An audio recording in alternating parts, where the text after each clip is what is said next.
Over the last year, Pokemon collecting has absolutely exploded in popularity, and it can feel impossible to find anything right now. Products are selling out instantly online to bots, people are waiting hours in line for new releases, and vending machines are being camped all day by the unemployed. So if you're just getting into the hobby, it can feel extremely overwhelming, and social media doesn't help either. There's so much FOMO and hype in this space that it'll make you feel like you need thousands of dollars to build a collection that's worth showing off. But that's completely wrong. If I were to start over today with $100, I wouldn't be chasing the cards that everyone is fighting over right now. I'd focus on overlooked cards with incredible artwork that don't break the bank. So today I'm going to show you what options are available in this price range, some of my personal favorites, and what $100 can really get you in today's market. And if you're new here, welcome to Hollow Hedge. My name is Ray, and this channel is all about helping you collect smarter. So if you want to find out how to make your hard-earned money go farther in this hobby, please leave a like and subscribe. It will mean a lot, and you can change your mind anytime.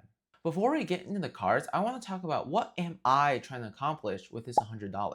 The funny thing about Pokemon collecting is that there's no one right answer. Some people love collecting a single Pokemon. Some people collect vintage exclusively. Others might not care for vintage at all. There's no wrong answer here, and your collection should reflect what you actually care about. For me, and I think for a lot of you watching this right now, what draws me into Pokemon cards is the art. Some of the artwork that we're getting today is absolutely incredible. There are cards out there that cost just a few dollars that look as good as the ones worth hundreds. So if I'm building a collection, I want cards that make me stop and appreciate the artwork every time that I look at them. The second thing that I'm looking for is variety. I'd rather have a binder with pages filled with different Pokemon, multiple artists, and a variety of different artwork. So what I'm really trying to do with this $100 is to maximize these two things at the same time. I want cards that I genuinely love, and I want enough of them where it actually feels like a substantial collection.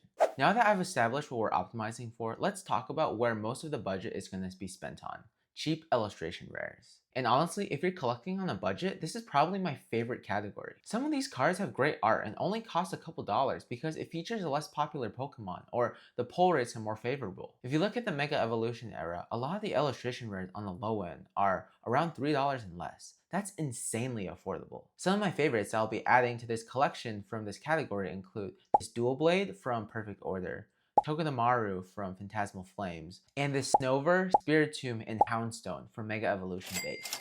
Some of the others that I considered but didn't ultimately make the list include Strudel, Helioptile, Ambipom, Ludicolo, Yamper, and Drapion. If we double it and expand to illustration rares at around $7, the art does take a step up. For example, Dendene from Perfect Order, Larry Staraptor from Ascended Heroes, Dugong and Paldine Wooper from Phantasmal Flames, and the Stuffle from Mega Evolution Base are some of the cutest and coolest cards that I've ever seen. I have no idea why they're so cheap, but I'm not complaining. Some runner-ups in this price range include Chespin, Esper, Mawile, Mischievous, Wigglytuff, and Steelix. And these are only a fraction of the options available out there. There are so many IRs in this price range that I'd love to add to this collection if I had a higher budget. Moving into the Scarlet and Violet era, it's a lot harder to find IRs for less than $5, but there's still a couple good ones. I'll be adding this Rotom from Destined Rivals, Hops Wooloo and Lycanroc from Journey Together, and the Sleeping Palmy from Paldean Fates. There's a lot bigger selection when you expand your search to cards that are less than $10, and some of the good ones that I found are Larvitar, Minchow, Timber, Joltik,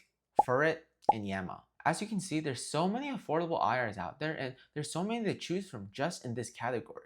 By focusing on these lower priced illustration rares first, we're building a strong foundation of cards without burning through our entire budget right away. In total, we were able to get 14 cards from this category for $56, which I think is pretty good. Now, before I move on into the next category, if you're interested in picking up any of the cards featured in this video or just buying Pokemon product in general, I'd really appreciate it if you could use my TCG player link down in the description. It doesn't cost you anything extra, and every purchase made through the link helps support the channel so I can keep making videos like this for you guys. The next category is one I personally like collecting the most, and that's promos. I think that promos are one of the most overlooked areas in Pokemon collecting. A lot of collectors immediately focus on cards that come from sets, but promos often feature artwork that are just as good, if not better, while costing a lot less. The reason for that is because promos are usually much easier to obtain, especially the ones from collection boxes or ETBs. So simply, there are just a lot more copies floating out there, especially when the product just comes out. Some of my personal favorites that I believe are undervalued in this category include Eevee, Team Rocket's Wobbuffet, Inzorora, Magneton, Oricorio EX, and Inzekrom. Unfortunately, I wasn't able to fit any of these cards in the budget, so I decided to include some more affordable ones from the more recent ETBs, like this Fennekin from the Chaos Rising ETB.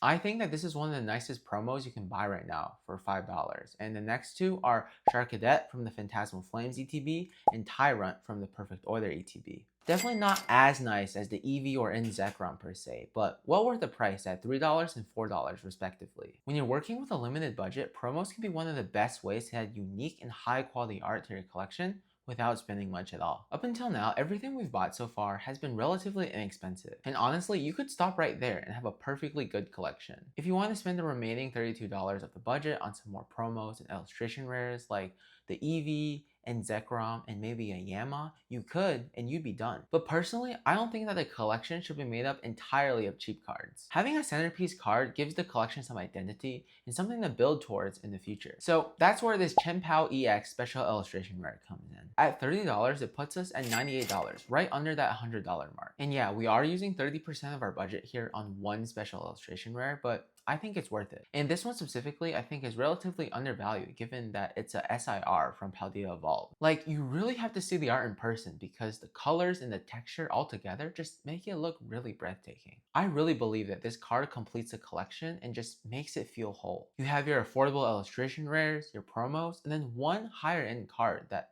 feels a little more premium. There were two other cards that I debated putting into this slot, the first being the Iron Valiant. It is a little cheaper, but the art just isn't even close in my opinion. The other one is Hopzation EX, and as much as I love this card, the higher price just made it a little harder to work with given our budget. And if you disagree with this approach, that's completely fine. This video isn't about copying my exact list. It's about understanding what your options are and the trade-offs involved to building a collection that you want. So take whatever resonated with you in this video and just leave the rest. That's 18 cards, exactly enough to fill the first 2 pages of a binder. And I think this is proof that collecting Pokemon doesn't have to be expensive. You don't need any graded cards or a single card that's worth half your rent. Whether your budget is $100 or $500, the goal stays the same. Build a collection that makes you happy. And if you enjoyed this video, YouTube thinks that you'll like this one right here.